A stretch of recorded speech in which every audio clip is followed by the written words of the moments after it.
anybody here.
And I've been talking the whole time with my dadgum microphone muted.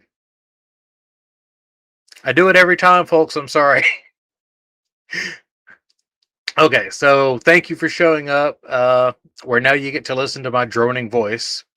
Um, Pinky's Arts and Music, thank you for showing up here. Mrs. Prism, thank you. Jody Music herself, always a pleasure. Ryan, Mr. Spookfest, thank you for coming in.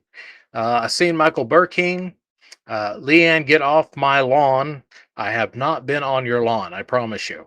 Never once. Let's see, who else do we have in here? Let me scroll a little bit here. Mr. Prism, I see you in 2 locations. Scared Little Raven, thank you for letting me know that we were deaf. Yeah, I got to do that. It automatically mutes, and then whenever I switch the scene, it doesn't unmute. So I don't stream enough to keep track of that. So go over the rules real quick for anybody new to the channel. We do not do any drama in here of any kind. We don't bring drama from other places. We keep this place very nice. Agree to disagree. No politics. That's not what this channel's for. We're about paranormal science and technology. Respect the moderators. I selected my moderators because they know what they're doing. No spamming or trolling. First warning, we'll let you know. Second one, you probably get muted. And third, we're going to end up kicking you out, but I'll leave that up to my moderators because they know what they're doing. So, without further ado, I would like to introduce the man who doesn't need an introduction, but he's getting one anyway, Mr. Prism. How you doing? Well, it's pretty late here, but I'm doing well. Hope you are okay. Doing pretty good. Yeah, it's 7:00 p.m. where I'm at. I'm Central Time, U.S., Texas. It's Sunday, 2 a.m. here. Yeah, that's early in the morning at that time. I'm can't even keep my eyes open. So, Mr. Prism, you are a audio technician. I believe you said that you took courses on it. Tell us a little bit about that. I after high school, I went into college for 2 years to become audio technician, stage and events and stuff. Hmm. And after those 2 years, I didn't finish the school because I liked science too much. I really Right. got into electronics and chemistry and physics and the physics of sound and light. And after that, I decided to become a physical chemical analyst. Nice. So you have pretty much a couple bases in science. Uh, Me, I enjoy science as well, but I'm self-study. Never went to the college, but you actually had the courses. So that's really, really cool. So what made you want to get into audio engineering? Well, I'm always busy with music since I was a little child. I always loved sounds, making sounds. It just really interests me. I think it's a really cool phenomenon, and to be honest, uh, Hmm. deaf people also are kind of interesting to me because well, hearing no sound must be so weird. Oh yeah, yeah. Most of the time, as far as the paranormal goes, most everything we use EMF meters. They detect EMF, uh, frequency counters, REM pods, all of that. It's all using the electromagnetic spectrum. And technically, any kind of visual tool, any kind of lux meter, camera, infrared, whatever, that's technically still EMF because light is Yes, EMF. correct. So outside of ion counters, the only other thing that we have is audio, usually in the form of ITC or EVP. Yeah. So, what are your thoughts on the theory behind EVPs, voices being recorded from an unseen being? The phenomenon itself is pretty interesting because we've talked about this before just in private. Hmm. And you said to me, like, if you have two recorders, often you get that only one recorder captures it. Yes, Um, that's really hard to explain because that means the sound was not in the room. And true. that makes me think maybe it's something electrical, but EMF meters should be able to. It's a really weird phenomenon. Have you done a lot of EVP filtering or just a few? Um, No, I've done stuff like it. I have done a couple for fun that you could download on the internet. Hmm. But I have also, because I went to college for it, we had to do interviews and clean those up. And for instance, we had an interview with some guest, and it was on a busy street, so we had to actively cut out the sound of the cars and stuff. Oh, yeah. Yeah. Once you record something, once the audio's in there, it's not always so easy to get it out, especially if you're not using an AI tool. Which, what are your thoughts on AI tools for examining audio? Um, Currently, not the biggest fan. And then just take the approach from a music production standpoint, from a point of view. Hmm. Um, I've tried to fiddle with those, and what they basically can do is you put in a song and you tell Hmm. it to separate the tracks, but you hear a lot of bleed over because an AI doesn't know that the kick drum and the bass guitar have some frequencies that overlap with each other. So you get the pulses of the kick drum in the bass guitar track, and you don't want that. Gotcha. It it maybe in the future it will be better, but I'm not the biggest fan of it at the moment. Yeah, they really push AI in a lot of places that it's really not ready for. No. Yeah, especially YouTube. I'm watching you guys, but Ozzy Cat come in. Crow Judas also come in. Central Yeah, Mass Paranormal Society. Thank you all for showing up. It really means a lot. Um, absolutely. so, so we've covered the AI bit. When it comes to recording equipment, let's say, well, when you go to record EVP, you really want as much control as you can get. You want to eliminate the idea of RF energy. You want to eliminate background sounds. And if you're going out to a cemetery that's next to, say, a community or neighborhood or something like that, um, what can a person expect on their recording? Um, well, it really depends on how sensitive your microphone is as well. Hmm. I have a really good microphone, a portable one, and I can use that to record sounds from like a kilometer away. It's really sensitive. If I've tried it, when I went to the forest, I sat on a bench and I could Hmm. hear the highway, and the highway is like a kilometer and a half from that place. So um, if you're in a room, no matter how good it closed off it is, if you have that sensitive of a microphone, you're gonna capture some contamination. Hmm. Um, but if you do, you have like the voice recorder, the memo things.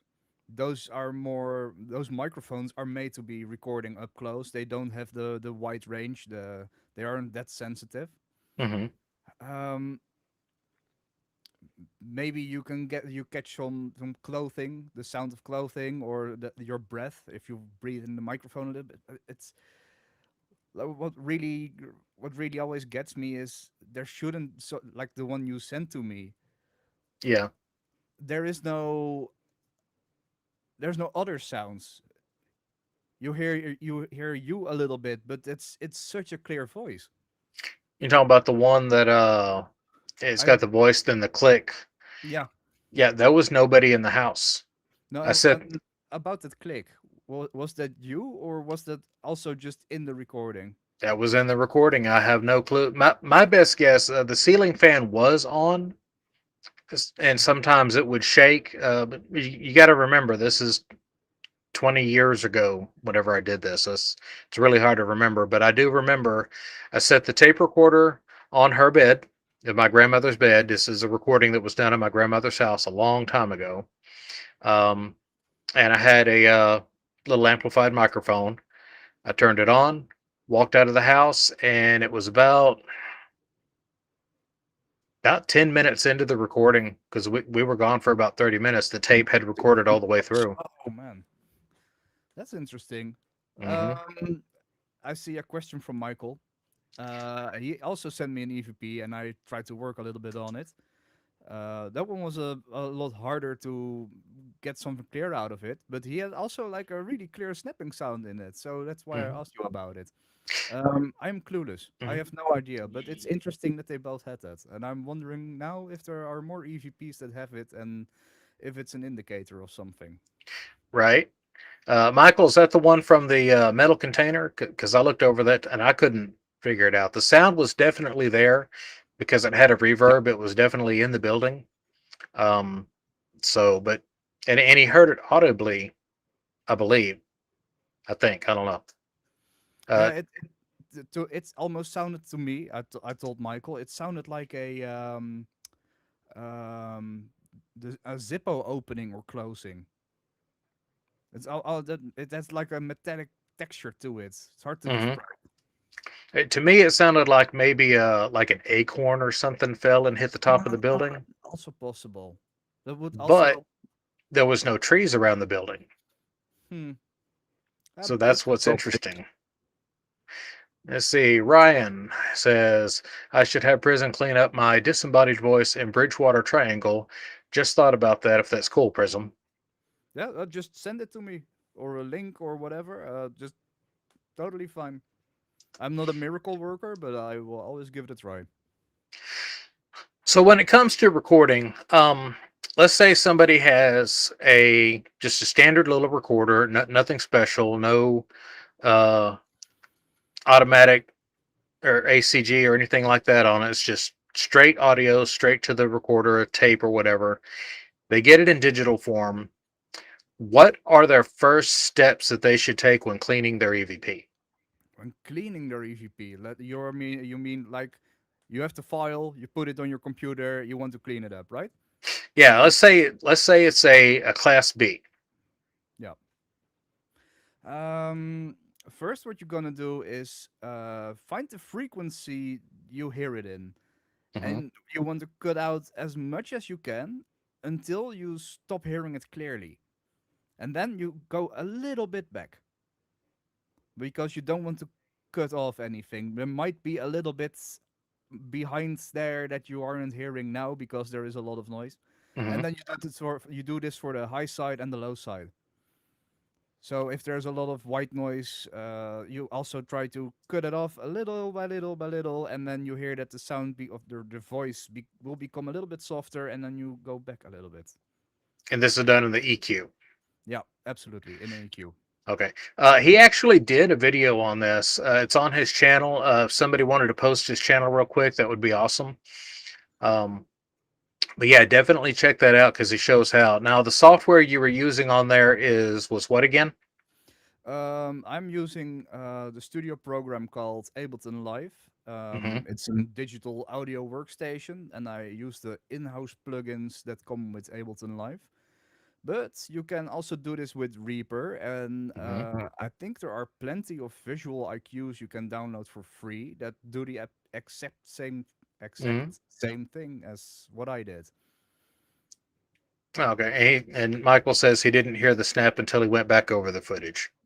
Okay. That's also interesting. Very. Um, is this something anybody can do in, let's say they have an old laptop, they don't have anything better. Can they do the same in, like, say, Audacity or something?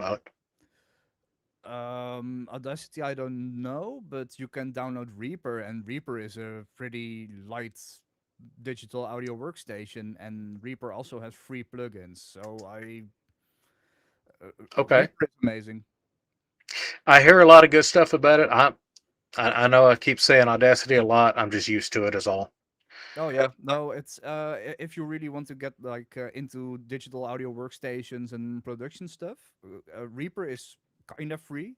It will Hmm. always ask you to pay for the license, but you can just click it away and keep using it. So it's kind of like, oh, what was that? WinRAR.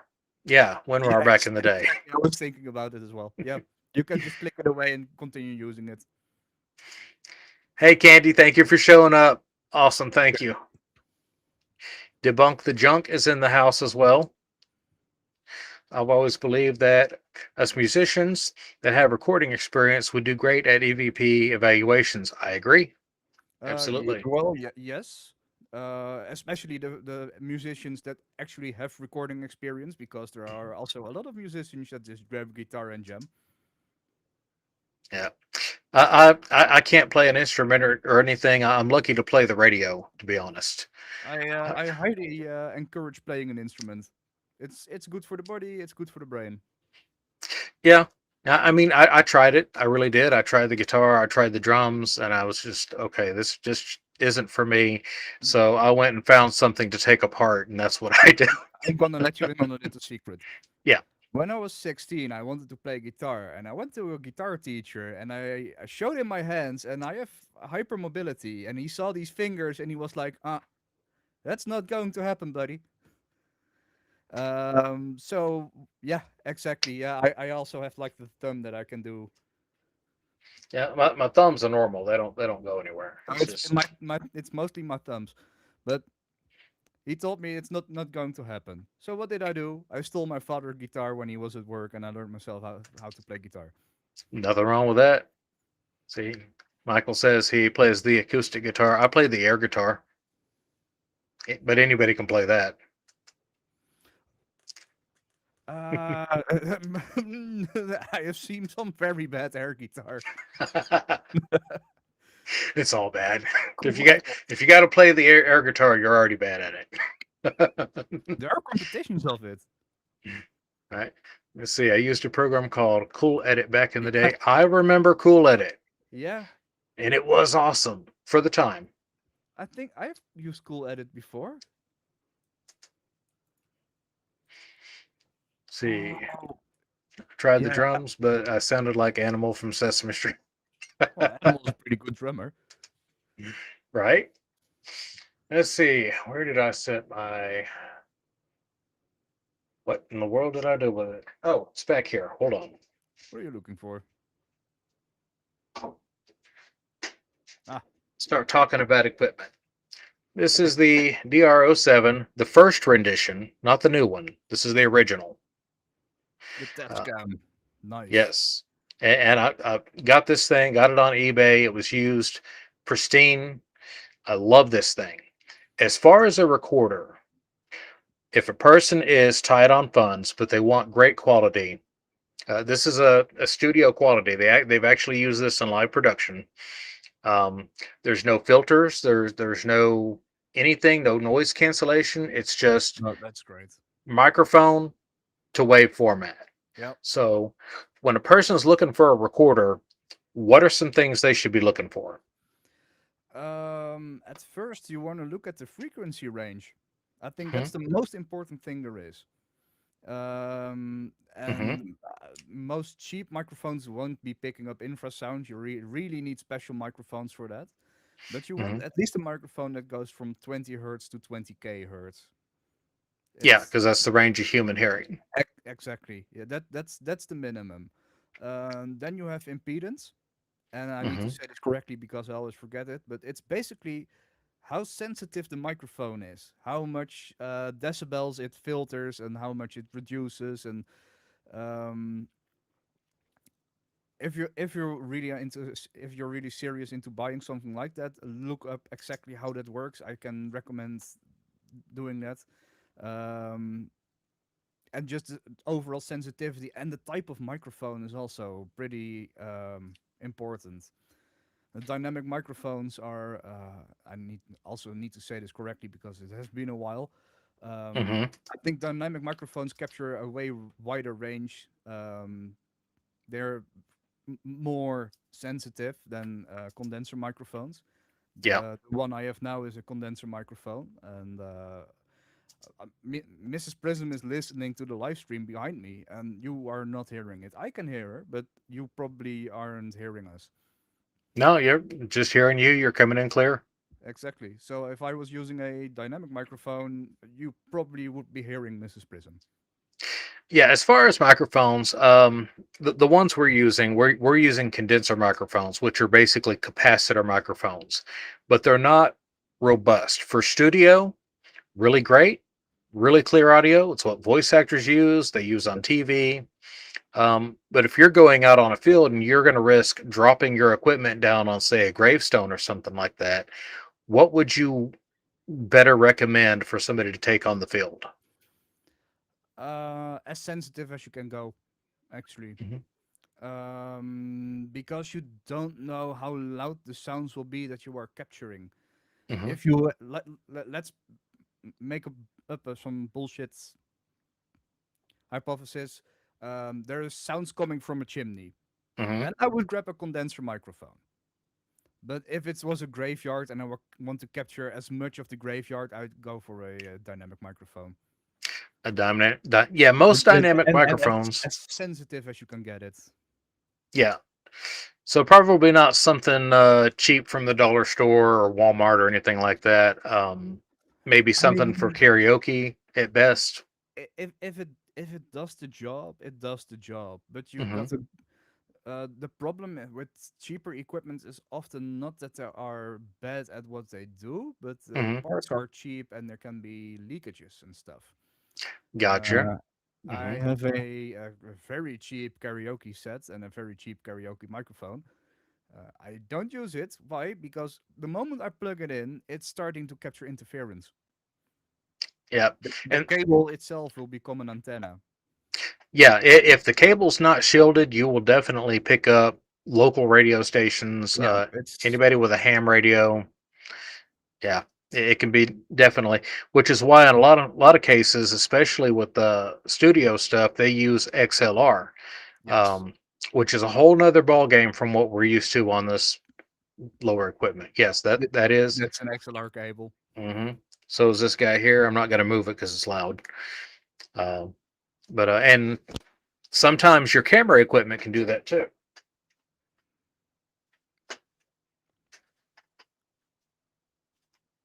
Oh yeah, yeah, exactly for the microphone. Hmm. Yeah. Um.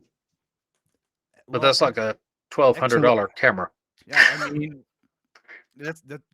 Was it a Rode, or the microphone was a Rode, or what? What's? No, the microphone was actually $11. It's a Oh, knockoff. I've actually had to modify the battery. oh, right. Yeah, yeah. Most every microphone I use, I modified myself. But I'm not trying to go for full studio quality. I'm just doing it for YouTube. It's not the greatest. But that's the XA11 Canon camera. Um, Canon, nice. oh yeah, I love Canon. The other one that's an 80D DSLR camera. Mm. I have a Rebel T6 down here in the bag, and all the other cameras are just like point and click or really small cheap camcorders. Uh, but when I go to I, use them, they're just on equipment. I have my hobby camera with me. It's Ah, always on my desk because I'm trying to capture birds out of the window. nice. Yeah, I'm trying to capture a good picture of a Flemish jay, but the bastard is getting used to me trying to photograph him, so he knows when I'm moving. And what the asshole does is he sits in the open window making sounds. He's taunting me, and the moment he sees me grab my camera, he flies away. Any kind of motion. He's so smart. Oh wow. Yeah, birds, cats. Cats are real bad about it. You'll see a cat doing something and try to grab the camera, and as soon as you get it, they're gone. Yeah. It's not our cat, but it's a cat. uh, our two cats are in the living room, but This actually the neighbor's cat, but he just comes here to sleep. a loner cat. Those are handy sometimes. No, it's cheap. We don't have to pay for food. We don't Okay. have any veterinarian bills. It's great.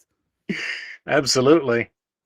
Um, so that kind of covers the microphone bit. Um, Sometimes you can actually use small condenser microphones, and the little elements they're only about that big, and Oh yeah. they're a capacitor microphone too, but they're not exactly a condenser. It's No. same principle, different construction. Is that a ribbon?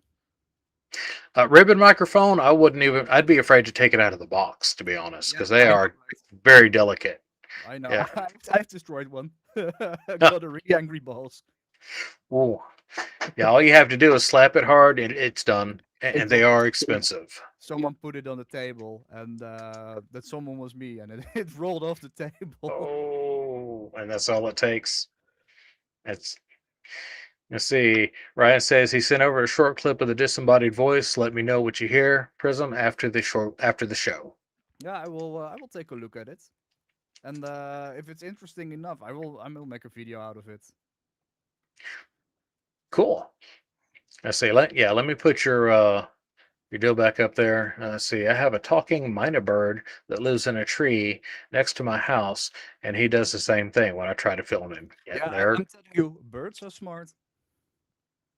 they're very quick. Uh, which goes back to EVP. If you are recording at night, sometimes you get hyper focused on something or you get distracted and you don't always notice the sounds around you. Um, so when you hear an animal sound on there, um, well, actually, we're branching into something else here. Sorry, I got a lot of thoughts on this. I'm That's trying to okay. ask you, and this is stuff I already had to deal with. Um, when you're dealing with recording noises at night, you'll get a sound sometimes that you cannot figure out what it is. Um, when you're looking at a spectrogram, and I highly recommend that you look at a spectrogram because you can see things that the waveform just won't show you. Yep. Um, so when you look at the spectrogram, if it's a bird, what do you expect to see on there? Well, absolutely no bass. Unless it's a bird that's like bigger than a human, you won't get any bass frequencies in there. They have a lot smaller vocal cords than we do, so Hmm. they won't be able to produce that much bass. So I think, give or take, nothing below 800 hertz. just maybe 600, but about that. Right. You won't see any bottom. And Hmm. let's pick a songbird. You can see the frequency have like a continuous line that will hop and jump. Uh, Okay. Yeah. human voice is a lot. Well, at least when I look at my voice in a spectrometer, you can see the bass in my voice. You can see a line for the middle point. You can see some Hmm. overtones. Yeah. Multiple. It's like stacked, and they all kind of Exactly. move together. Yeah, we have vocal chords, not a vocal chord. It's not one tone. It's not one sound. Yeah. We get a lot of different sounds. So let's switch a scenario. Let's say a person is in a old building and no power, no electricity, no running water, nothing to cause any kind of sounds. And they go over the recording and they hear a voice. Their own voice has echo, but the voice they recorded does not. What might that be? Um, well, that's absolutely very hard to tell. If you can hear them have echo, it might be that their microphone is pointing away from them, and the Hmm. microphone is capturing the sound that's coming back to them, and the voice, the sound that they are recording, is directly talking into the microphone. Hmm. That would cause a difference in reverb. Yeah, so it may the microphone may not be sensitive enough to pick up the reverb in the room, but if the voice source is close enough to the microphone, Yes. but you might actually have that proximity effect where you can tell that it's close to the microphone. Yeah. But then you also are working with volume, and if Hmm. it's a really soft whisper, you get a little bit of this. Right, and with that, you probably wouldn't get any room No, reverb. exactly, and it's really hard to tell how far away a whisper is.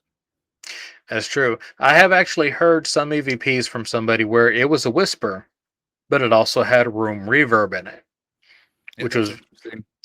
very interesting. But they did say that their microphone was a powered microphone, so it's possible. And if it had like automatic the AGC, the automatic gain control, uh it might lower the volume for when they're speaking and then raise it to pick up any kind of background noise. That might be the case. It's really hard to make a judgment on it if you haven't worked with those types of equipment or I wasn't there. I know that's a little bit of a cheap answer, but Right. I what I am thinking about now is when I made that intro song for Michael. Hmm. At the end, you have like the little artifacts that you hear. That's the compression upping the reverb, Ah, okay. and that kind of sounds a little bit like what you are describing. It's capturing the spatial sound and it's amplifying that because it sees there is something and it's Hmm. just sensitive enough to pick it up and to recognize it, and it just goes whoop. Does Mr. Prism seem a bit quieter than You James want to to speed anyone it up? else? That's no problem. I can give myself a little bit more volume. I'm actually running software on the computer itself to eliminate the noise of the air conditioner behind me, so it may actually be amplifying me a bit. I can barely hear Mr. Prism. Well, let's. The problem is I cannot see my own audio level, so I have to guess how much gain I'm going to give myself. I hope this is a little bit better. Yeah, you're at We 100. yeah, this should be fine, right? It sounds a little bit louder to me.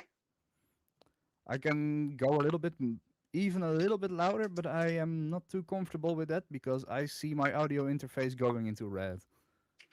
Okay, so it could be on here. Let's see. All right, try to say something there. Hello, test 1 2 3. Test 1 2 3. Test. Can anybody hear him better? I hope this is better. I cannot do much more about this. So this is not very good for our case. I mean, we're No, supposed to be, absolutely not. Absolutely not. but at least we have an explanation. One thing on this is Restream. This is not StreamYard.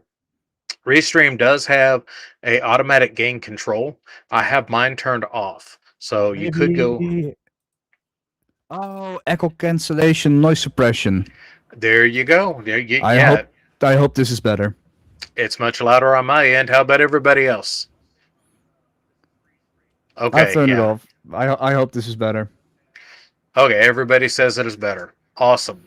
It Thank you, was everyone. outside of my control. We're gonna blame Restream for it. Yeah, absolutely. Oh, so that's one thing. When you're getting everything. Hello, Rob. When you're getting your equipment for the first time or equipment that you have, you definitely want to read the manual. You want to go over the Yes. settings. You just want to have fun with it. Don't be afraid to spend time just playing around with it because you really want to know, if it's going to sound good. If you get a microphone, I just recommend putting it on record for a while. Walk around the house, make different noises, talk to it, talk away from it, go outside with it, turn it around, do all the crazy stuff, and listen back. Definitely, That's the most important thing. You have to know how it sounds and how it will sound and what it does. definitely. So you have your recorder, you have your microphone. You want to make sure your cable is good on there. As far as setting up your recorder, and not all of them are going to have this. You see on this one, we have the quarter-inch threaded connection like you'll have on most cameras and whatnot. Yeah. So on this, whenever I've messed with it outside, I always mount it on a tripod. That way I'm not handling it because sometimes when you're moving it, all of that gets picked up on these microphones. I Yeah, mean, absolutely. They're sensitive. so just that that could sound like a groan, that could sound like a whisper. If you're holding it close to your body like this, it's going to pick up your shirt, your jacket, your hoodie, whatever you got on there. Um, unless you got nothing on, then I don't want to know about that. You hear the squeaking of the butt cheeks. Yeah, you got to watch out for those gas demons. Yeah, Ryan Exactly. says Play with it. just play with it and don't be afraid to play with it in front of people. Mm. That sounded different in my head, Well. or did it? Let's Uh, see. But well, we're covering a lot of subjects really quick here. just fire away. If anybody has any questions about it, please put them up there, because that's what we want. We want questions. Put a capital Q in front of it. Uh, let's see. Where you at? Restream. Got to find my chat again. I'm missing the chat. Here we go. I found it. Okay. I don't stream near enough to just have this down. I do it once or twice a week. I still have a lot of technical problems and difficulties, but I'll probably get used to it at some point, and maybe I don't. Right. And I was thinking about, yeah, probably paying for the pro version of Restream here because I like it a lot better than I like StreamYard. I It use just seems OBS. I have OBS as well, and I switch back and forth because whenever I don't have a guest or anything, I'll use OBS and save my bandwidth on Restream or Yeah, StreamYard.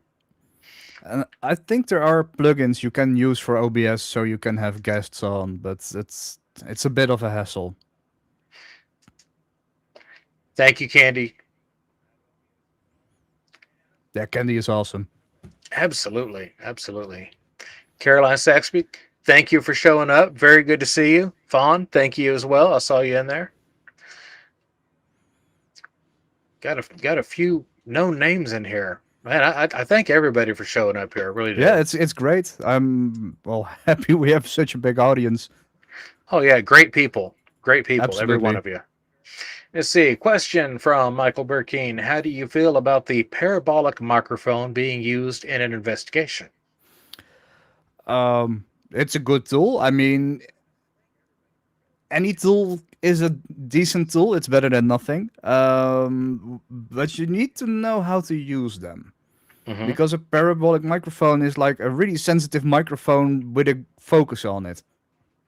So, how does it differ from a standard microphone? It just besides it's just made to be a lot more sensitive. It has like often you see those caps around it, Yeah. and it's only made to capture sounds coming from a certain direction, and that's really good because if you hear something, you Mhm. know where it's coming from. Well, you have that, and it's definitely directional. How does that differ from a shotgun microphone, which is also directional? Like yeah, that one right there. That's a shotgun microphone. The range, So the because it's a bowl, it will mhm. capture the sound waves. Yeah, kind of like a satellite dish kind of bowl. Exactly. Yep. That's exactly why you see that on there. So instead, see the shotgun microphone, it's designed to just cancel out noise from either side, but it's a regular microphone. Yes. Whereas the parabolic microphone is a dish to actually zoom in like a lens on the audio Yes. source. Yeah. And what you have to be careful with that is also spatial sound. So Hmm. if you have like an L-shaped building and you're standing on one side of the L and the other person on the other corner of the L makes a sound, Hmm. if the noise bounces off and comes back to you, it will sound like the noise came from the wall. Yeah, any kind of flat, hard surface reflects audio really good. Yeah, that's a problem. Yeah, that's why in recording studios and whatnot, you see all the foam and the egg carton foam all around. That's to absorb sound, so you don't get that echo in there. Exactly. Let's see. Ryan says, if you have any haunted locations, Mr. Prism, over in your neck of the woods, have you been to any haunted locations? Sorry. No, I wish. Hmm. I've been to pretty creepy locations, but here in the Netherlands, we it's it hurts me to say it, but we kind of don't do ghosts and haunted houses.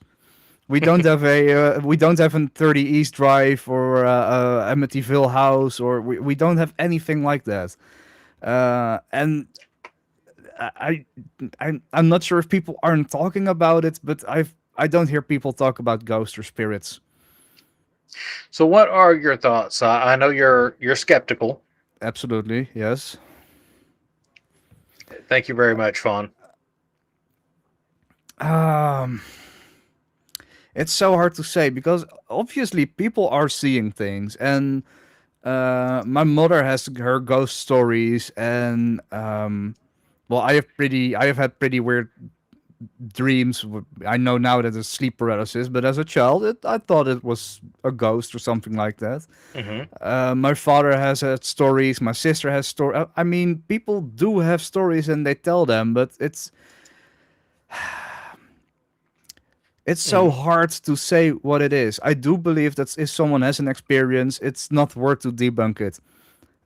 If they like to believe it, it's I'm not going to debunk someone's experience. If someone sees an angel, I'm not going to tell them, no, you didn't see an angel. That's not possible. I wasn't there. I cannot prove it or disprove it. It's to me, it's a good story, Hmm. and I mean, it's interesting that people see it. And the more I get into this topic, and the more I read about this, the more I get interested in the physics and the psychology of it, because I think those two fields are they will become pretty they will become more needed if we go on continue this way. Probably so. I'm personally a believer, but I've had a lot of experiences that have leaned me that way. I don't let it interfere with my studies because I can't be biased. If you're trying to study anything, you can't No. be biased because then you're expecting an outcome and work everything to that expectation. Um, So you definitely don't want to have a bias or have an expectation. You just want to do the test and do the test correctly. Exactly, and that's the same thing if you're a skeptic. Hmm. If you go in and you believe it's all fake or nothing is true or this is paranormal doesn't exist, it pains me to say it because of Kenny, but it's not the way to go about it. I think you are there to investigate claims. You are Definitely. not there to prove or disprove the paranormal. Right. And you can't prove it and you just can't disprove it. No, exactly. I'm of a mind that paranormal does happen. I've had some things happen myself that was no time to get a camera, no time to get a recorder, because it takes how long to get a camera up? At least 10 I, seconds at the fastest. I mean, even this camera, Hmm. that was 2 seconds maybe. Hmm. I mean, I've had a UFO sighting. If I had a UFO sighting and had that camera with me, I would have missed it. Because you Yeah. need to focus the picture and you want to actually capture something. Well, Um, first you got to realize what you're seeing. that's the biggest problem. Yeah, you realize what you're seeing. Then you got to like, okay, where did I set it? Where did I set it? Hold on. Oh, here it is. Then you got to get it turned on because a lot of cameras take a minute to come on, and then you wait for it, and then when it's gone, just like with the bird in the window. Yep, exactly. You know, That's the biggest problem. yeah, it's like You, one event that I had was whenever I lived alone. I used to work in the air conditioning field. I'd come in, got overheated that day, so I went into my garden bathtub, drew a big bath, turned out all the lights, had my music going, just leaned back, enjoying myself, you know, just trying to relax. And all of a sudden, I hear water running. So I look mm, down, and it's not the tub. I turn over, and my sink faucets, they didn't have the turn knobs, they had the handles that turn. They were both turned on. hmm, that's interesting. I didn't get scared. I got angry because I was trying to relax Yeah, I would too. and but stuff like that. I mean, there's no way that I could have caught that because it happened before I realized it happened. But what the heck was it? Yeah. It's just Um. Let's just let me just be a little bit of a prick about it. You said you were overheated. You had music on. mhm. You were filling a bath. Maybe you got a little bit confused or dazed or whatever, and you did it yourself. But It. even then, Yeah. it's still weird that you notice it that late. Well, I never touched the sink whenever I went in the See, house. that's the other problem. Why would you use those if you were filling a bath? Right. So it's just one of those things where can I say it was a ghost or paranormal? No, I cannot. But I can assure you, I never touched the sink, and there's nobody else in the house because I lived alone. So, what Yeah, was it? if we have strange stuff, I just blame the cat or Mrs. Prism. Sure, she's about to have a comment for that. Oh, I will hear it after the show. Oh, so if you don't see any of his videos or lives, you know what happened. Uh, Next up, I will be on as a ghost. Then you can say, okay, now I know paranormal's real. I am the proof. No, it's a very very interesting topic. It's intrigued me since I was a kid when I started seeing things happen. Uh, hey Wayne, thank you for coming in. Absolutely, absolutely good to see you. Thank you. There's another musician right there. Yeah, a drummer. There's a lot of musicians and a lot of game players in the paranormal. I've noticed. Yes. I got into the paranormal because I was making music. I needed inspiration for my music, so I started looking into weird stuff, and eventually I hit the UFOs and the ghosts. Well, and eventually, and paranormal, it's a blanket term. There's a Absolutely. lot of stuff that falls under it. Cryptozoology, they've crammed creepy pastas up under there. Um, spirits, ufology, it all falls under this one category. No, yeah. But as far as aliens, I believe that they're out there, but whether or not they can reach here is a whole nother matter. Um, Statistically, it's impossible for not to be life elsewhere in the universe. Right. Um, it being intelligent, all right. What is intelligence? That's a whole debate you can get into. Maybe there are intelligent species, but they just don't have the need to get off a planet, and they still live like cavemen. That's also possible. Hmm. Um, but given the distances and stuff, it gets hard. Right. Um, but let's say the or closest star, Alpha Centauri. Yeah. It's about 4.5 light years away from us. Approximately 4.7, depending upon where Yeah, we are in the yeah. orbit. So if we were to travel with light speed, it would take us 4.7 years to get there. Hmm. That means if we would travel at a tenth the speed of light, you just add another zero to it. It will be 47 years. That's still within a human lifetime. Hmm. And if you're talking about robotic life, 407 years is probably nothing for a robot that can hibernate. Oh, definitely. So, um, is it possible? Yes.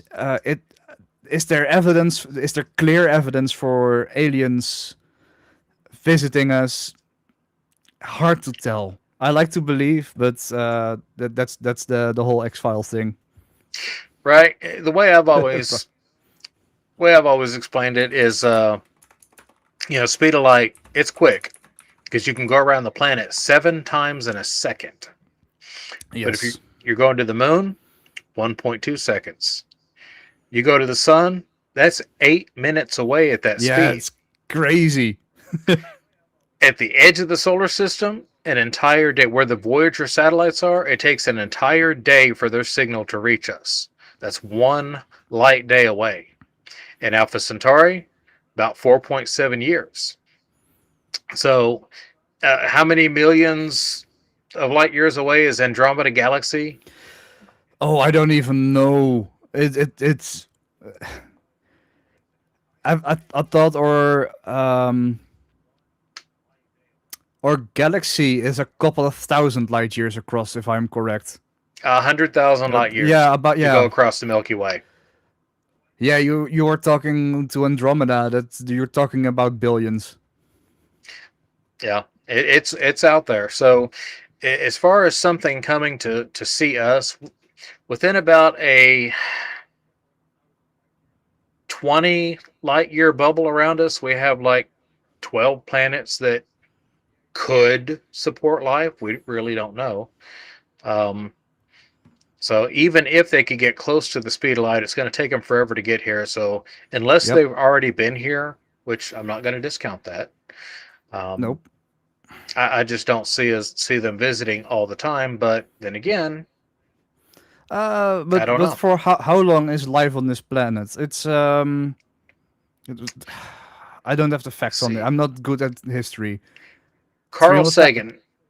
Carl Sagan had said that if you took the history of the Earth and put it on a 12-month calendar, and then you looked at the last second of the last year of the last month, all of human history would be compressed into that spot. Yeah, it's crazy. I'm looking up for how long.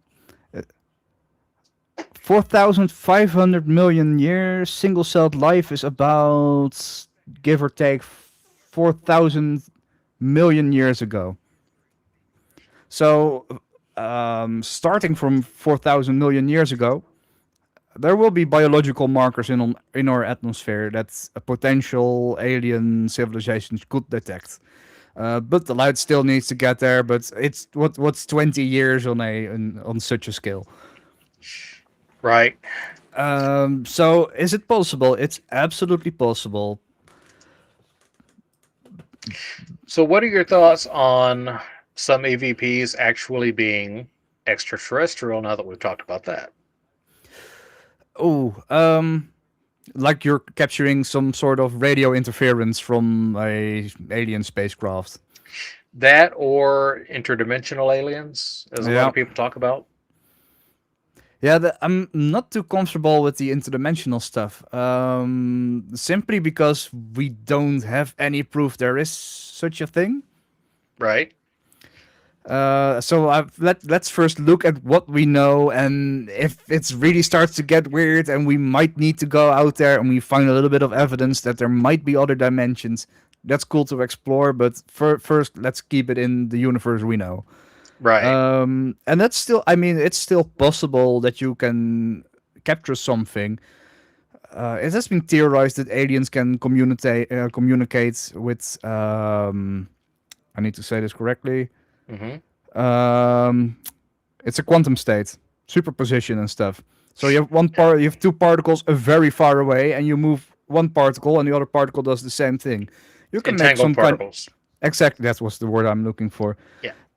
That's you can use that as a Morse code. You can make binary from that if it's fast enough. It's a viable way to communicate. The way that I've seen it explained is that the superposition is we don't know what the position is. No. So whenever you measure it, you get its position. And at Yes. that point, you know that if you have a spin up here, that you're going to have a spin down on the other one. Yes. It's not that their states actually changed; their states were their states. You just measured it so you know what they are, and that's the way I've seen it explained. Is you can't really use it for communication, Now, if you but you can just know. manipulate that, Hmm. and like you said, yeah, you have to go. If the one goes up, the other goes down. Hmm. If you manipulate that over very long entangled distances, Hmm. and you just turn around the signal, so you know if I get I send out a one, the other one gets a zero. You can just flip the signal and you can translate it. Hmm. So it's possible, but you need to be manipulating particles on a quantum scale, and that's something we cannot do yet. Yeah, because I don't know of any way that they've ever explained that you can actually flip an upspin to a downspin or vice versa. You can, but you need a lot of energy. That's particle accelerator stuff. You need to knock things out of orbit, give it more energy, hit it from a certain direction. It's Even possible. even for Morse code, that would be a lot of energy to waste. See, that's the problem, but it might be worth it if it's intergalactic distances.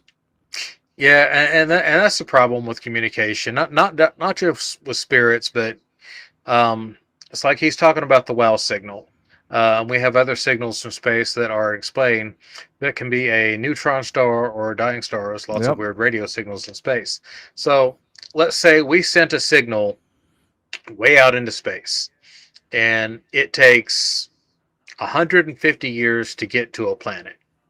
Now they have to be pointed at the right direction, be on the right frequency at the right time that that signal arrives, and have the correct equipment that can understand it. And then they have to understand that it is an intelligent signal.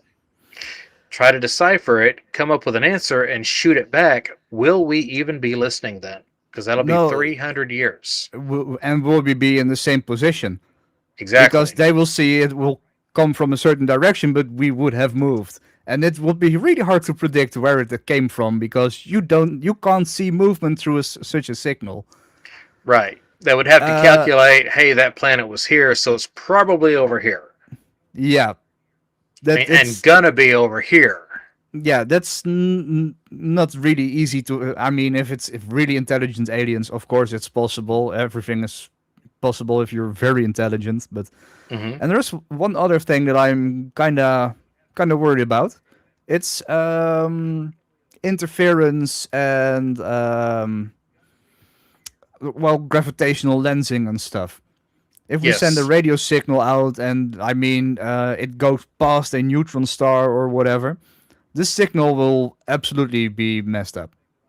Yeah, because it'll be traveling in a straight line, and once it gets to that star, it'll do this. Yes. Yeah, or it starts to bend. And what you Hmm. get then is one part of the wave will do it will do this. So you're Yeah, like what you get with a prism. absolutely. Mr. Prism would know. Okay, we are at the top of the hour. We're going to take a break, and then y'all are going to decide if we're going to go 30 minutes, another hour, whatever you want to do. But get your Sure, questions ready because he's ready to answer them. So absolutely. we will be right back. Get your drinks.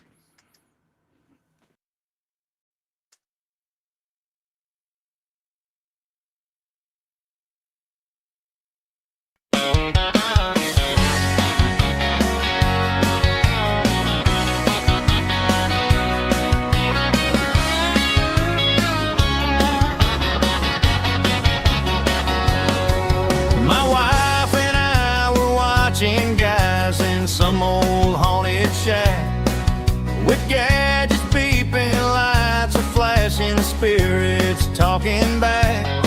She said, "Now, honey, we could do that.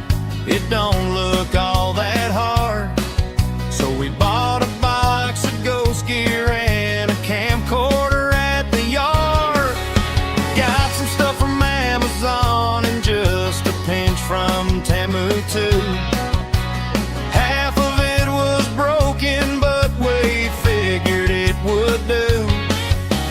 Found a house abandoned about an hour out of town.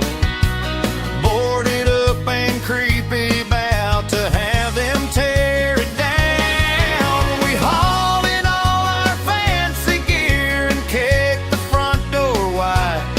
I said, "If something's in here haunting, it ain't got nowhere to hide." The meter started beeping and the lights began to pass. But what I thought was demons was just pressure building fast. I thought I caught a demon, but it was just a cloud of gas. Didn't come from down below, it was rising from my past. We came to hunt for spirits, but the truth was kind of crass. The only thing that scared us was the thunder from my, well, you know the rest.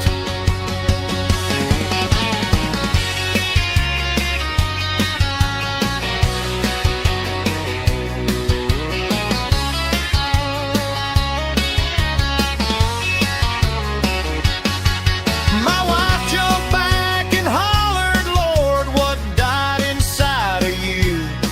I said, "That ain't no poltergeist, that's last night's barbecue." The EMF went crazy, nearly blew us out the door.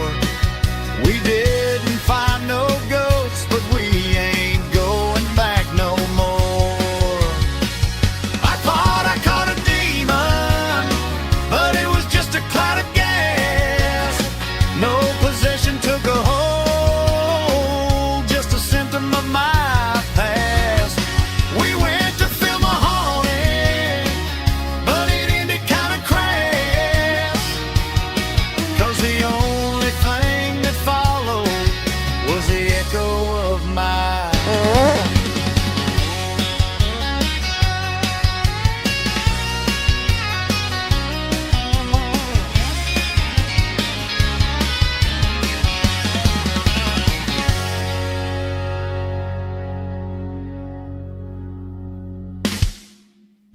Oh my gosh! Did you hear that? Oh god!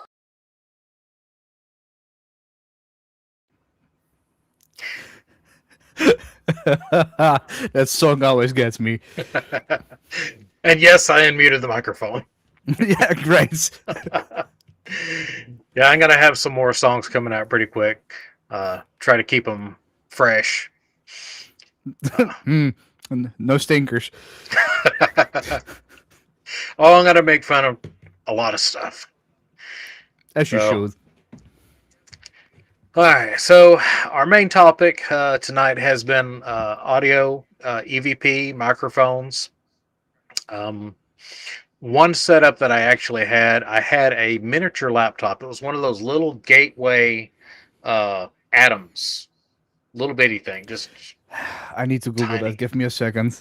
Oh, okay. I see. I think I set it over around here somewhere. I've got a lot of stuff around here, folks. You do. And I had to run while we had a break to grab my own recorder. Oh, that's a Zoom. Yeah, it's a decent one. Yeah. But I had one of these, and you can see Oh, the that's a- monitor in it. Hello. But it had the headphone connections, and I used to actually run Audacity right in this and record directly into it before I had the Tascam recorder. And that's one of the things I had to do after a flood. Lost everything, lost the tape deck and all that. So Crap. actually use that. Never got an EVP. So That's a shame. But it still works? mostly the sound card's gone out on it. Oh. It's running what version Linux? I forget what Linux I put on there, but it's one of those really light, stripped down, almost nothing on it. But it'll still browse. There's just no sound, no input, output. I really don't know what's going on with it, but I mean, come on, it's a gateway, so this thing's ancient. I mean, if it does the job, it does the job, right? Yeah, and that's one of the examples. I mean, you really can't go too wrong. If something is recording clean audio and your microphone's good, you can use a tape recorder, you can use one of these digital recorders, but you want to know what the recorder is actually doing. Yeah, you need to have the specifications. You need to know, like you said, the frequency range, because you want to be between 20 cycles a second, 20 hertz, and between 20,000 hertz. That's the range of human hearing.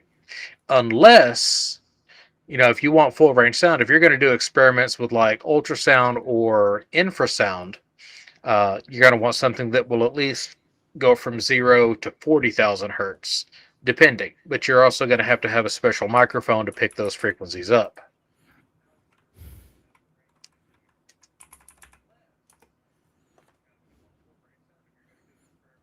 Let's see. I know crop circles right, but some are incredibly detailed. Yeah, he was talking about the crop circles with the alien Arecibo response. You had me at Linux. I really want to switch over to Linux, but all my studio software will absolutely be crap. I think Reaper has a Linux version. It does, but and Ableton also has. But I am using a lot of external plugins, like the alien spaceship I showed you yesterday. Yes. I am not too sure on how good that would be in Linux. Let's see. Question for Mr. Prism from Sarah Bobera. Let's see. Are your lateral faces rectangulars or parallelograms?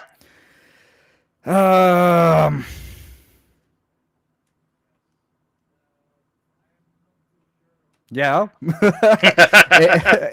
Well, in my case, I would say rectangles. But parallelograms are also cool. I'm not saying it was aliens. It's But it was always aliens. I mean, it's so stupid. I call myself Mr. Prism, and I don't even have a prism. I have like I have a crystal pyramid. It works. How did you come about that name? We're just curious. It's from a song actually. Oh, There is a okay. song called Mr. Prism. Who's it by? The band is called the Psychedelic Porn Crumpets. That's a mouthful. Yeah, it is. And it's a horrible name, and it's not fun to wear T-shirts of that band when you go to work, because you will get comments that the word porn is on your shirt. But I highly recommend the band; they are so good. And I used to listen it all the time, and especially when the song Right. Mr. Prism came out, I was like, "Oh man, this is so great!" And someone just called me Mr. Prism because I was blasting that song all the time, so it stuck. There you go. What genre of music is it? Um, Psychedelic rock, garage rock. Okay. So kind of a niche, but awesome. Yeah, I can highly recommend it. I'll send you some. I sent you their greatest album when we're done. Awesome, awesome. Yeah, put it in the Discord. I I think will. there's a spot for that. Also in the Discord server, the Media Lab.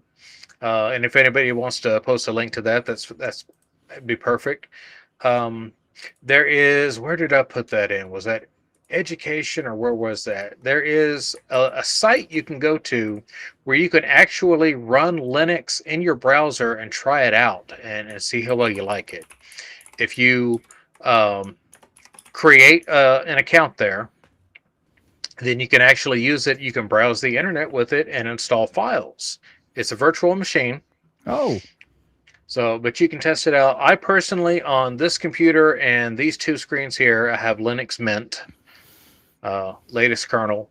And the main reason that I switched over to Linux for stuff, one, I hate Windows with all of my being. Um, I do too. and they wanted to push for Windows 11. They were dropping Windows 10. Then they Yep. said, well, here's the specifications, and I read it. It's like, okay, my stuff will run that, not a problem. Oh no, your hardware is not good enough for our software. So, okay, fine, I'm done. Going to Linux. Bye. And I've Yeah, never looked back.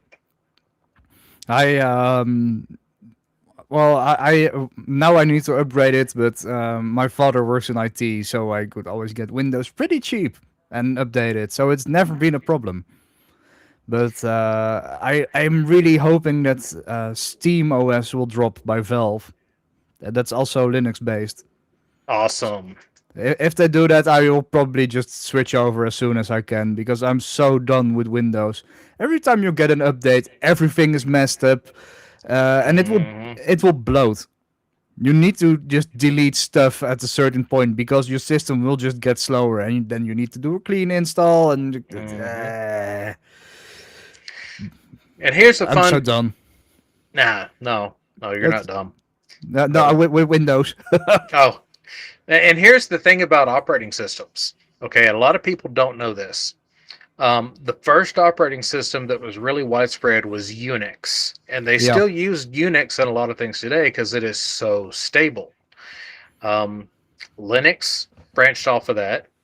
If you have an Android cell phone, it is actually running Android on top of Linux. Linux is the core inside most of these cell phones. I think it even says that when you go into the boot. Yes, if you have to factory reset the phone, yeah, it all those letters and stuff you see going by, that's a Linux shell. Yep. And then you have Macintosh. Well, Macintosh was also based on Unix. They took the code and they made their own operating system. But where Macintosh, and I hate Macintosh too, but I'm going to give them this, they are extremely stable. So They are.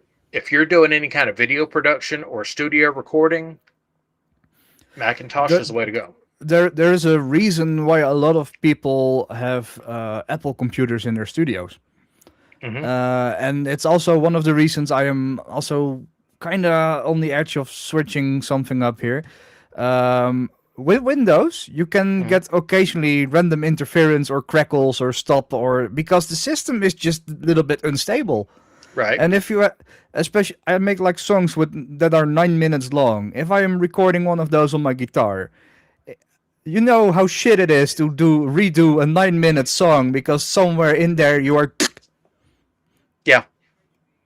Yeah, because I had to do this update or that update, and then Yeah, it's yeah, the yeah, the, the instability of Windows just kills it from time to time. It's also so unpredictable. One time I can boot up my studio program, it's fine. yeah, And it's fresh when I turn on my computer. I start it up most of the time. It's one of the first things I do often. yeah. But the next day, I do the exact same thing, and for some reason, the same plugins, the same programs are crap. It's all running on a It- system that's just not stable enough. No, it's the problem. But we are way off topic. That doesn't matter. But yeah, a lot of people like to run Macintosh. A lot of people like to run Windows, and of course, I'm seeing tonight. Got another Linux user out there. Yes, we're catching on. Yodi knows. Let's see. Yeah, Macs are great for certain applications, and they are for studio. They are. Definitely. But apart from you and maybe Wayne, we don't have a lot of studio users in here, unfortunately. But definitely, if you know somebody who does run the studio and you got questions about audio, ask them. Because and you can even take your EVP to somebody who knows, and you can bring it to me. Sure, Mr. Prism would have no issues looking at your EVP for you. Wayne, I don't know if you would. We have a troll in the chat. Uh-oh. Sandra! Seg. What? Seg? Seg. Oh. Okay, yeah. Okay. Yeah, I it's on me. I made fun of her because she said seg. Thank you for coming in, Sandra. It's always a pleasure Welcome. to see you. Let's see. What's Michael saying here? Every time I think of Apple, I think of Mayor West from Family Guy wanted to return it because the Apple had a buy ticket in it. That's a very valid point, though. Oh. Yeah, I seen somebody online that was complaining about their phone, and it had an Apple on the back, but the byte wasn't taken out of it. It was a counterfeit phone. Oh crap! It was like it won't even come on. It's just the screen turns white and that's it. And then I turn it to the back, and the people in the comments are like, where in China did you get that thing? Oh man, that's. Can you imagine? I've also seen like the byte being taken out on the other side. It's Yeah. supposed to be on the right side, I believe, and then the counterfeit has it on the left side. That's so nasty. Yeah, it's there's so many counterfeits out there. I do But- miss Adam West. Oh yeah. See, raw side. Where you at, raw side? Oh, you're just coming in on the second half there, Laura. Thank you so much for coming in. It's always a pleasure. Hello, Laura. Oh, this chat is moving quick on here, trying to. I am sorry about yesterday, Laura. I made her laugh and at a really inappropriate moment.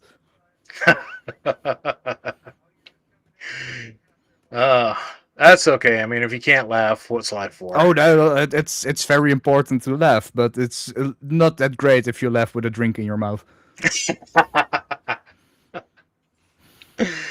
Yeah, I've been there myself. Oh yeah. Oh. But let's talk about counterfeit EVP. What would be some red flags to you that somebody faked an EVP? What would you look for? If it's faked. Oh, that's a really good one because while it's hard to fake, it's also hard to spot a fake in this case. Mm-hmm. I would look at the If it's- spectrogram. Yeah, and if it's too clear. Yeah. If it's absolutely clear and let's say you have someone that just overdubbed a EVP, you can hear like the difference in microphone. You can hear a little bit, maybe a little bit spatial sounds. Maybe they did it in her home studio. Mm-hmm. You hear it's off. You hear it will be overlaid.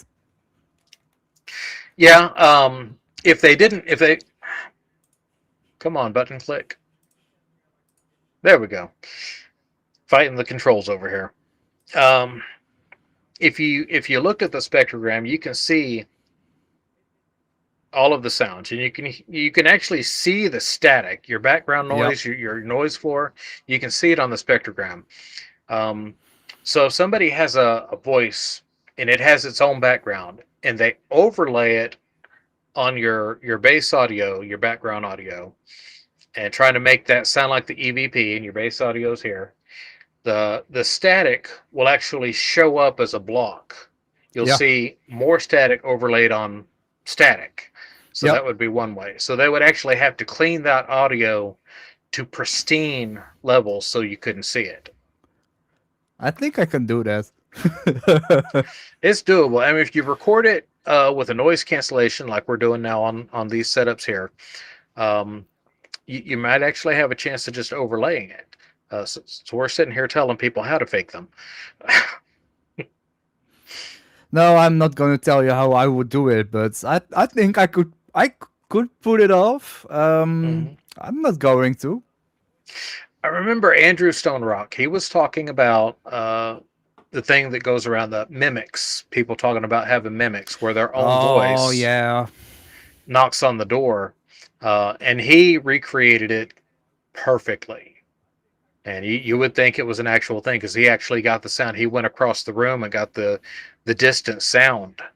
Um, he did a pretty good job on that, but he showed just how easy it is. All these TikTok videos can just be fake. You know? Yeah, it's. I mean, using Occam's razor, if you can explain it very simply, yeah. But there is a little bit of a thing that I'm not too big of a fan of. What's If you that? can replicate something, it doesn't mean that it was what you replicated. Yeah, that's true. That's very true. I can replicate a prism. Doesn't mean it is a prism, or it functions like one. Somebody post Julie's channel there, Yeah, and let's get Julie some subs, get her up to 50 so that she can definitely go live. Let's yeah. do I that would for I her. would love to see that live. So on the How, self how, promotion on Discords, go ahead and post it in there. Let's get her some subs. Yep. Let's see how close she is. 29 subs. Ah, Not too far. no, it's just 21. I'm halfway there. We can get that done. Oh yeah. Thank you, Raven. Absolutely. Thank you very much, Raven. I knew I made you a mod for a reason. No. Raven is fast. Oh yeah, absolutely. Yeah, I've seen her in other channels do work. I was like, definitely, I want Oh this. yeah. Definitely, everybody. If you have a ranch, because I've seen that you've done a great job. Uh, and you know, if anybody else wants to try it or whatnot, I'm okay with giving anybody a chance. Everybody in here, I know y'all are great people. You really are. Man, I'm surrounded by great people. 35 now. Oh, we're getting there. We will get there. We just go around and promote it everywhere. People will sub. Absolutely, absolutely. Julie's a big part of this community. She's tries to She's make everybody's. she's everywhere. Absolutely. See it popping up over here in Discords. I'm in a lot of different channels. I know I don't say much, but I'm in there. That doesn't matter. We know we can feel your presence. Or smell it. Ah, Oh, got a lot of subs coming up here.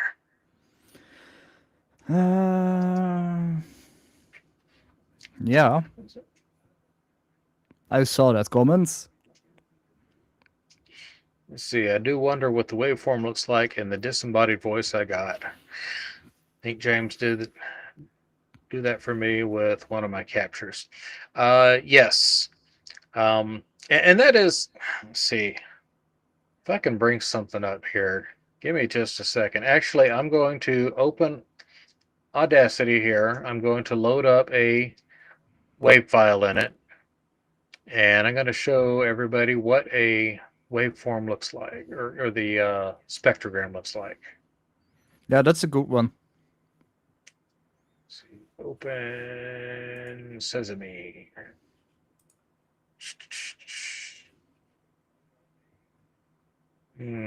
What's a good one to show here?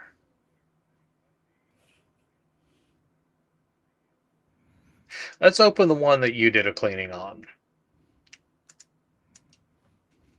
And I did something here that I tell people not to do. Oh, what did you do? I named the file what I think it said. Ah, yeah, no, that's a no-go. I didn't say it in my video. Yeah, never label your EVP what you think it says. I did it because I wasn't expecting anybody to see this. I named it a long time Oh, ago, and I just haven't changed I it. can get that. No, when in my video, I I I, just skipped over it. I was about to say it, and I was like, nah, no. I think it's more fun when people just guess what it is. Not going to Right? influence people. Okay, here we are. Share the screen.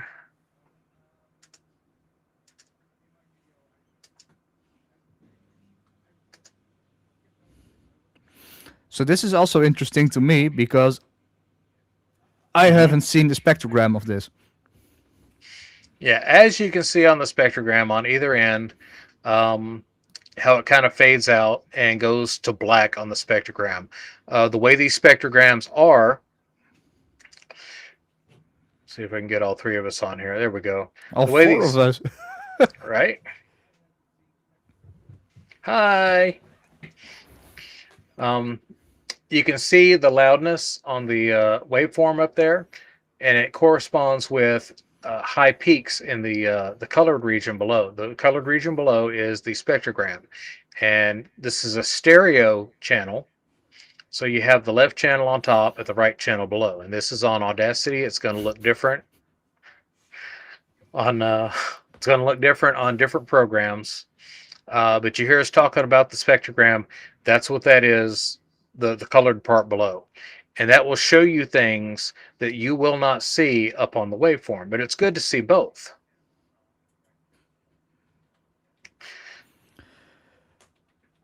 Let's see. And it's also this is also what I noticed, and this is why I put it in mono in my video. Is you can see a huge difference between left and right. See.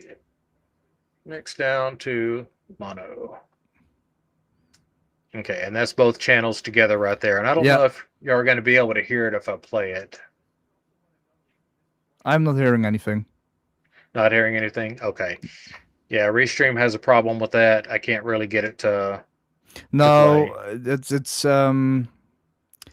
if I'm live streaming my guitar, I also need a certain plugin that communicates with both Ableton and OBS to set. It's complicated stuff. It's not that simple, sadly.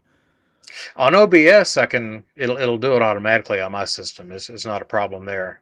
But Restream has a problem with it. But yeah, that's what you're looking at on. And when you get used to seeing these things, let's see. I'm going to run a view everything. I'm going to select this area here where I know there's not any voice in it. And I am going to get the noise profile, select all of it, apply the noise profile, if it's going to do it. Okay, you see a change in it? Yep. So that's what you do. You see how it lowered all of the volume on here? So what I have to do is up the volume. And of course, this selects the maximum I can go to automatically. So I just apply. There's one thing I'm a little bit worried about in this case. What noise profiling does is it takes the average frequency of the noise, and it subtracts them from the whole signal. Yes. If the voice and the noise overlap, you also take away a little bit of the voice. Yes, it will. If you have if it's a whisper or something, and you have a high noise floor, and it's all staticky, it can take the voice away, and you get that kind of robotic kind of sound to it.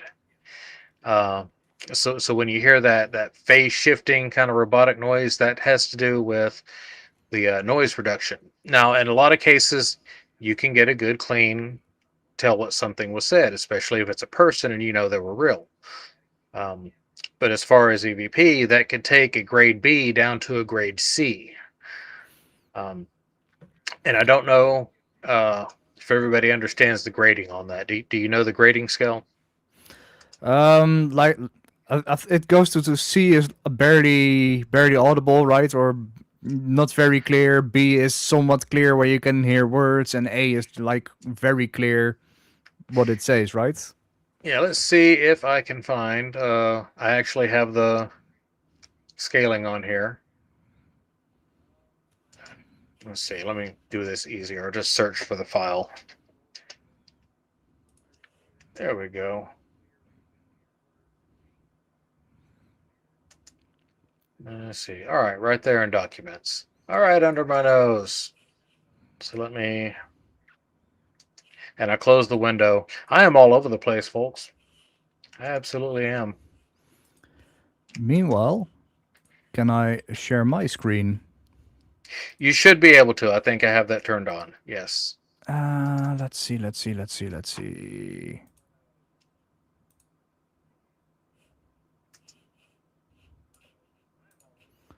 Um, I am not seeing myself now, so hey.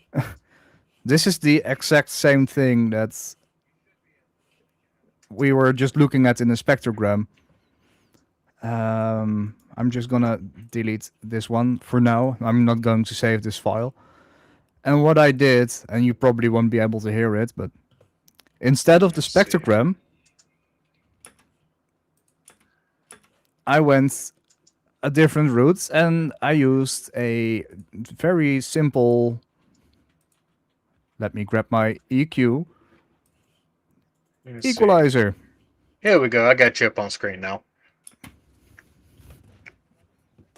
No, didn't I share my screen? I Yes. did. Yes, you're up Yeah. here. Yeah, I had to turn it on my side. All right. But it's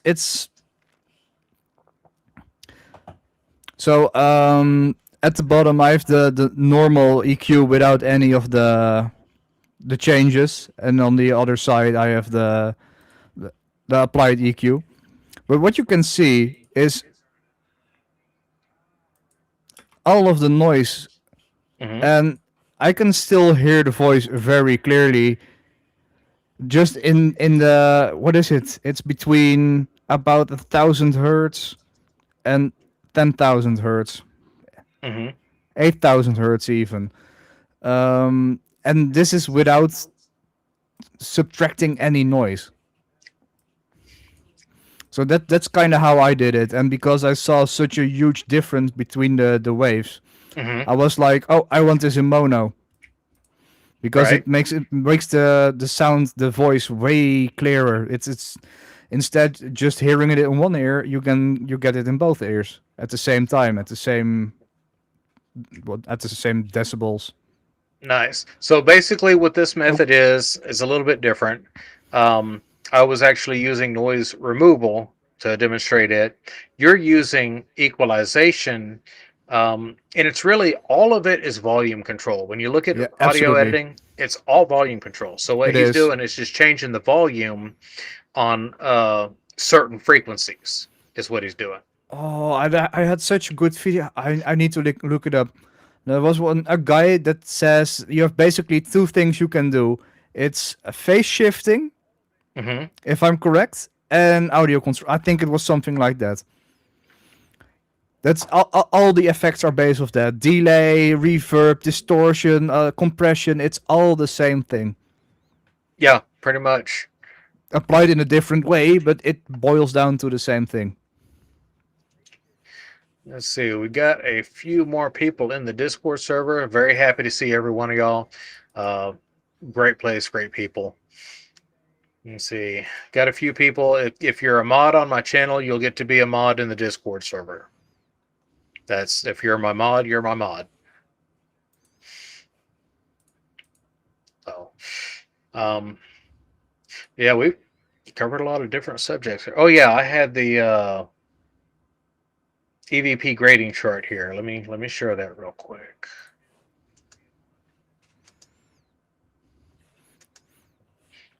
Okay. We'll make sure that come up. All right. Oh, there's even So a grade D. there's actually more grades to this. This is something Oh, I made a long time ago. Um, let's see. Grade A EVP is clear and requires no volume adjustment, little to no filtering of background noise. So gotcha. it's clear. You don't have to do almost anything to it. Grade B, the volume was a little low, required a little bit of noise filtering, but the phrase or word was understandable. Which that one that we're demonstrating on, that's kind of a grade B. Yeah. Uh, Grade C required volume adjustment and filtering, but the phrase was questionable, but was clearly a voice. So you really can't tell what it says, but it's not, somebody's jacket or whatever. Grade D, after filtering and adjusting, you aren't even sure if it's a voice, it's just a sound, that's all you know. Just note the time and what was happening if you want to use it for investigative evidence, which it will never be accepted as evidence. I see a great question coming in, and I have a really stupid answer for it. And I'm so sorry, Michael. um, EVP stands for electronic voice phenomenon, and a snap wouldn't be classified as a voice. And I'm sorry to be so blunt about it, but Right. it's an interesting capture, though. Let's see, isn't it electronic noise phenomenon? No, stands for voice. Well, I mean, if it's a click, if it's a noise that you can't explain. Oh, ENP in that case. Uh, I forget I that don't, there's I don't, actually I don't know. I don't know if there's such a thing. phantom sound. There is a phrase Yeah, for it. unexplained sounds. Yeah, because Todd Bates, whenever he was doing his streams, he talked about it a lot. And Todd Bates was a huge pioneer in this field. And he really did a lot. If you can find any of his stuff, Oh, but I'll have to look it up. I don't know that name. well, he had the website up, EVP Explorations. He had the channel, whatnot, but he's moved on to other things. We didn't lose him, but he's All moved on right, to all other right. things, which I completely respect that. But he was he is a good guy. He really is. Just so soft spoken, gentle, really good guy. I enjoyed talking to him. But he did a lot. If you can find any of his stuff, he does have a book out. Highly recommend it. Audible anomaly. Yeah, that's a good one. We could call that. Yeah, it's an anomaly. And especially if it shows up on the recording, and sometimes you don't notice it, but sometimes you just don't hear it and it shows up. But it wasn't on his recorder. It didn't happen from his hand or anything like that, because then it wouldn't have a room echo. I was just thinking about. Do you know if there are cases where the reverse happens, where a person hears a voice and there's equipment all around them and it doesn't capture the voice? I don't know that I've actually ever heard of that. I just think about it if that's a possibility. Yeah, has anybody in the chat ever heard of that? Because that's interesting. Because I had a weird experience with something I thought was a star, and I grabbed my phone to record it, and I saw the stars behind it. It was a really clear night, and I could see some specks of light behind. Mm-hmm. The thing I was trying to film was not there. It did not show Interesting. up. I have no clue how that was possible. I know that I had I had a couple of drinks, so maybe it was a little bit too boosted up, but it's still interesting. I still think about it sometimes. That is very interesting. And I've seen a lot of things that I couldn't get on camera too. Um, there's a location not too far from me. I say not too far. It's like 45, 50-minute drive, to be honest.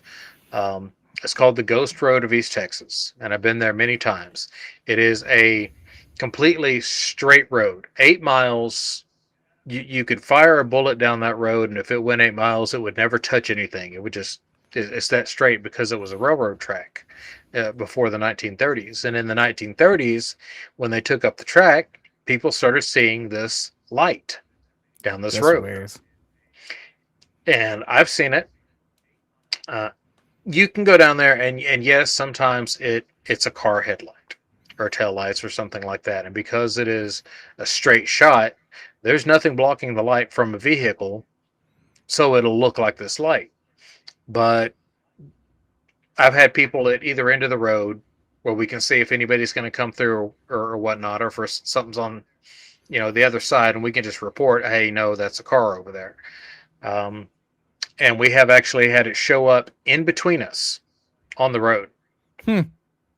And the one evening, it really, really messed because we were parked at either end, and we see the light, and we were telling the other team, hey, we see the light down there. So what side of you was it on? They're like, what light? We don't see it. That's weird.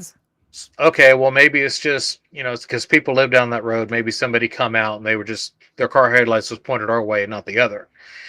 Until the light just picked up off the road and started hovering above the trees. Cars can't do that. Not If you nothing's go- going to be down that road. If you go fast enough, everything is possible. No, Maybe. I totally, I have had like two UFO experiences that I can call genuine UFOs that I absolutely cannot come up with a reasonable explanation of what it was. Yeah, it happens sometimes. I really want to see one of those weird light orbs. I have seen a hovering light ball that suddenly was gone. That was probably one of them. Yeah, it might have been. It was just in a really weird place above some farmland, but half of the Netherlands is farmland, so hey, more than half of the Netherlands is farmland. Yeah, you really get in a lot of rural areas. Is where you really get a lot of the orbs. Also, I was just coming back at being able to record something or see something but not be able to record.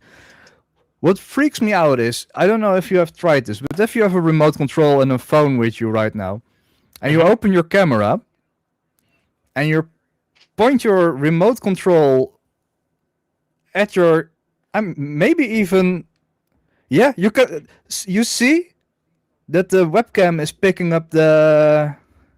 I don't think it's got a battery in it. My webcam is picking up the laser of the remote control, and I don't see this with my own eyes.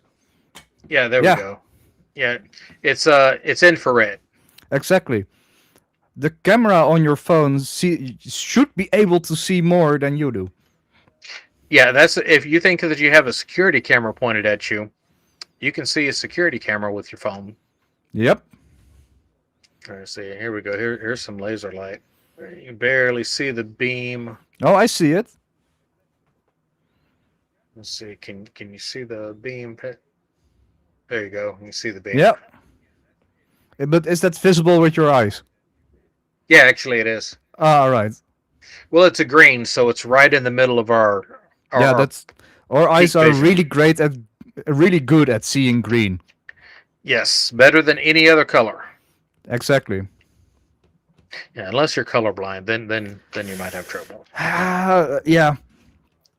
Well, I think with color blindness, it's even the case that things become more green, if I'm correct. I know there are a lot of versions of color blindness, but Yeah. a green color blindness is one of the more rare.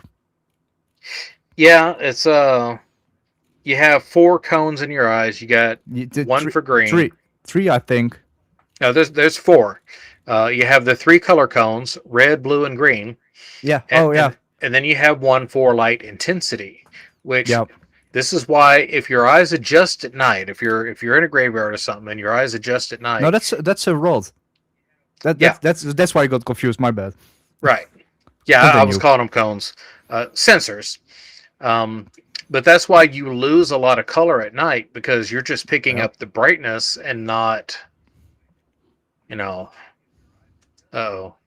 a blinded raven. Oh no. She's not used to the light. She was first deaf and now she's blind. I don't know what I'm going to do with this. We got Helen Keller here. Beat me up. Yeah, rods and cones. Yeah, Yeah, there we and go. I know it's also possible to have the reverse of color blindness, but it only occurs in women. Really Yeah, there are people that have four cones. interesting. What's the other color? Um, why hard to tell because we don't see it. I think it. I think it's yellow.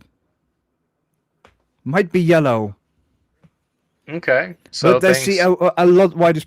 There's a really good video about this on YouTube of a woman that goes to a grocery store Mhm. and she's just pointing at, well, I see way more types of blue and purple in this packaging, and to us it's just a normal blue packaging. Huh. It's just she can see the printing errors. So that's why they look up at a rainbow. They're like, "Ooh, wow, oh, so They are pretty." they are probably seeing more colors. It's And then possible. we guys were like, "Okay." Yep. Yeah, I mean it's very common for men to be somewhat colorblind. Yeah, my dad is actually colorblind. He sees yellow really good. Um, luckily, I pass every test, so I'm not colorblind. No, I'm absolutely not colorblind. But you, we got a lot of sensory that our brain takes in, not just color, the intensity of light, Yep. sound, frequencies, tactile information from skin, uh, olfactory and taste. Can't forget those. Um, and we try to use all of these whenever we go hunting or investigating. But how many times does sound betray you? A lot. Give an example. How often sound can betray you? Um, well, very, very, very fun. This house is in an L shape. Hmm.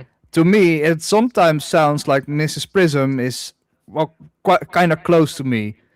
But I won't be able to hear what she is saying. I won't be able to hear what it is, and I'm like, "Huh? What did you say?" And she's like all the way in the bathroom. She's so that's like a reverb trick. Hmm. The sound echoes, the waves cross, and it gives a little bit of a spatial illusion. Yeah.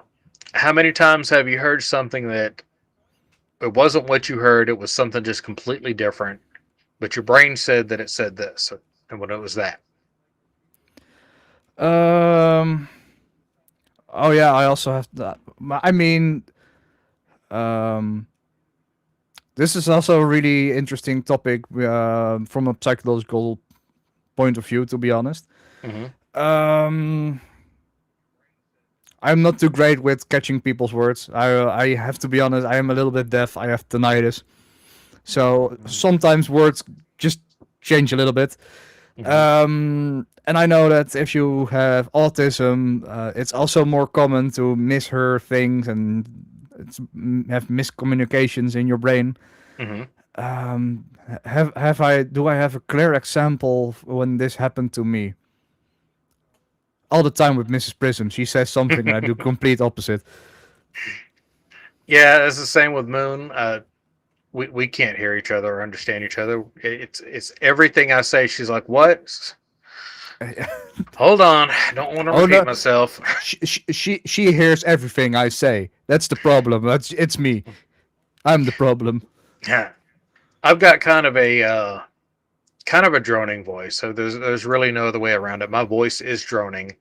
Um, Oh, I am training myself to relax my voice a little bit more. mhm. I have a naturally very droning voice, and to talk like this is kind of straining for me. So it's healthier for me if I keep talking like this because this is a way more natural voice for me. But Right. it's droning, it's monotone. Yeah, and that's how I am. I admit it, and it's hard for her to hear me, but we give each other heck about it. It's called selective hearing. Uh, it, in Dutch, we call that East Indian death.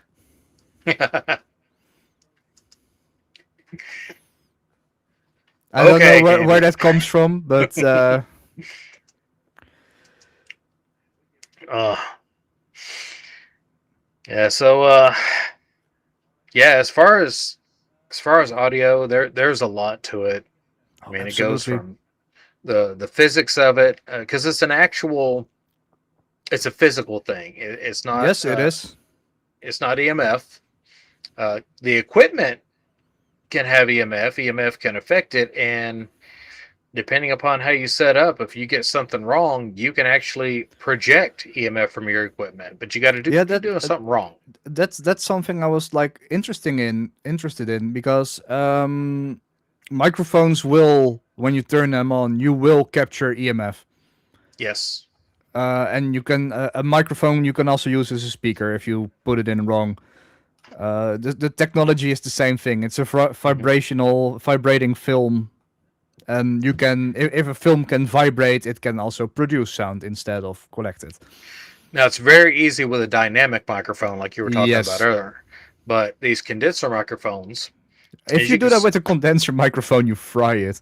right, but you can see these microphones. This is metal shell all the way around. This is completely and entirely shielded all the way, and that's a good microphone setup. If you get your microphone and it's plastic on the base, you can pick up stray radio signals and Yeah. all kind of stuff from it. So be selective. Um, Yeah, I'm interested in like if you're capturing EVPs, maybe also like get something like an EMF reader in there. yep, Would be interesting to see if you get a spike on the EMF at the same moment you capture an EVP. yep. And Ryan, yeah, this is one. If I ever get a chance to go up there where he's at, I want to set up a lot of recorders and find out what's going on with this.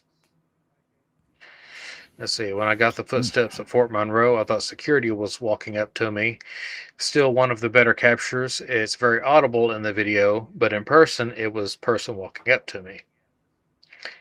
And that's another thing, because when you're at a location and you have a sound, you're attuned to where everything's coming from. Yep. We have stereo hearing, but if you turn like this, you can pretty well tell where sound's coming from. When you're recording for video and you have just one microphone, you lose all that information. Yep. So unfortunately, on his situation is he can't present that anywhere because you only have one source. There's no direction. No, you.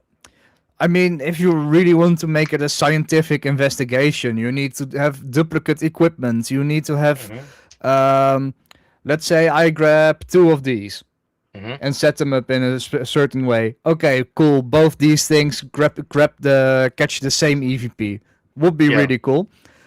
Still isn't valid scientific evidence because I need another device that isn't this one that does the exact same thing. If that one also captured it, you have a lot better data. Yeah. And this is why we need to start seeing some more tools in there because you Yeah. have these recorders. They're really great. I want to get the DR70, which is a 4-channel recorder. Um, man, I want that thing. Um, but this is stereo. It's 2 channels. So technically, on the line input here, I could actually put a splitter and have a microphone for the right channel and a microphone for the left channel, and I could split that audio. Um, but I don't have a splitter that's going to do that for me. So I could actually um, build a device with a couple little amplifiers for the microphones, and I might do that if I find another metal casing. I may do that where I could just split it and actually get stereo sound. Uh-oh, here Yeah. comes trouble. Yeah, I saw it. Yeah. What up? Well, be prepared for the conversation to go south really fast. Well, we have like 5 minutes left on the Yeah. show. Oh, we'll be fine. Megan, you're late. That's a loaded question. Yeah. I don't even know who I am, so I can't expect someone else to answer that question. Oh. Well, this has actually been very, very informative. and since we've been talking a lot on Discord. We got to know each other pretty well. Um, Yes. I've learned a whole lot from him. I'd like to think that he learned something from me a few Oh, times. absolutely. But it's nice to, and this is the first time we have talked face to face. So all of y'all have seen our meeting for the first time here. Um, and I appreciate everybody that has been here. It really means a whole lot. Um, I really enjoy seeing y'all, especially in any kind of chat, any kind of live stream. Oh, it's okay, Megan. I'll be doing some more in the near future. Um, but and just go back and listen to it. You know, rewatch it. It's only 2 hours. You know, that's not a problem. Uh, just saying. No, I'm kidding. Uh, It's but good for watch hours, though. absolutely, absolutely. So in other news, do you have anything coming up yourself? Anything new on your channel? APRF requested me to make a video about standing waves. Very good topic. Interesting topic. I need to do a lot of reading about that to make a good video. I'm I know what it is, but Hmm. to be able to explain it and explain it in such a way everyone can understand it, it's a little bit different. So I'm reading Hmm. I'm reading at it about it at the moment, and I'm also thinking about how I can demonstrate this Okay. because I can produce standing waves in my synthesizers, Hmm. but walking waves are they're a problem. And I think to demonstrate what a walking wave is versus a standing wave, you need to show that. Because if I Hmm. tell you, yeah, a standing wave is a wave that um, doesn't change in volume, but it changes in phase. And Yes. a walking phase is the exact opposite. It changes in volume, but not in phase. Yeah. And so in order to do that, you really need to understand what a wave is, what amplitude is, what Yeah, frequency is. But I guarantee you, he's going to be able to explain all that in his video. I hope If you so. haven't subscribed, definitely subscribe to the Mr. Prism. Um, and APRF, I love them. They're brilliant. They're doing the experiments that we need to see. So uh, Absolutely agreed. definitely need to subscribe to them too. Um, Starting to see a lot of people coming up with experiments, new experiments. And I like it. I love it. We definitely Yeah, need and some. if someone wants to see me demonstrate or explain something about sound, hit me up. Yes, definitely, Please definitely. do. So let's see, what else was it? Oh, on the channel, Nocturnal Frequency Radio. Ryan, Sir Spookfest, is going to be there tomorrow night, and he's going to be discussing one of his experiences. So definitely check that out. Uh, oh, thank Let you, me Raven. let me try to link that channel. Absolutely. Oh There we yeah. go. All right. Wait for it to pop up here so I can click on it. I don't see it yet. Oh, here we go. Here we go. It's a I'm little bit of faster than my shadow. definitely. So check them out. Check everybody out. And one more time for Julie, make sure she can get up to 50 subscribers so she can start doing live streams. If anybody can help her with that, if anybody can get her some subs, definitely need to help her out with that. Gotta be posting that. Yeah. Got one more minute.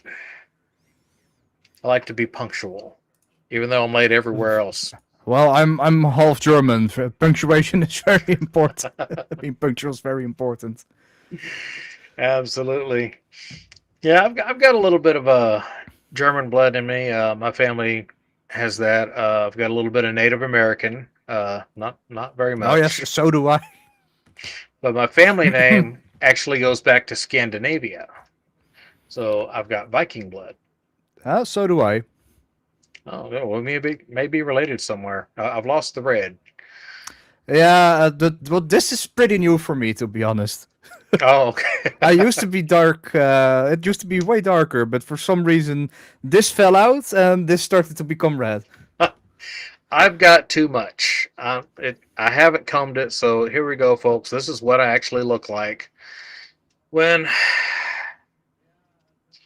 Damn! Look at that. Glorious. I do have hair. My avatar doesn't because I used to not have hair, so maybe I need to update it. But there you are, folks. I got. He can headbang. What a way to end the show. Yeah! Give everybody some nightmares there. Anyway, all right, so we're going to go ahead and call it an evening. I thank everybody for coming on here. Thank you so much. Thank you, everyone. It means a lot. Thank you, Mr. Prism. Very good talking to you. We'll have to do this again. And thank you, James, and we sure have to do. Yes, sir. All right. Bye, everybody. Bye-bye.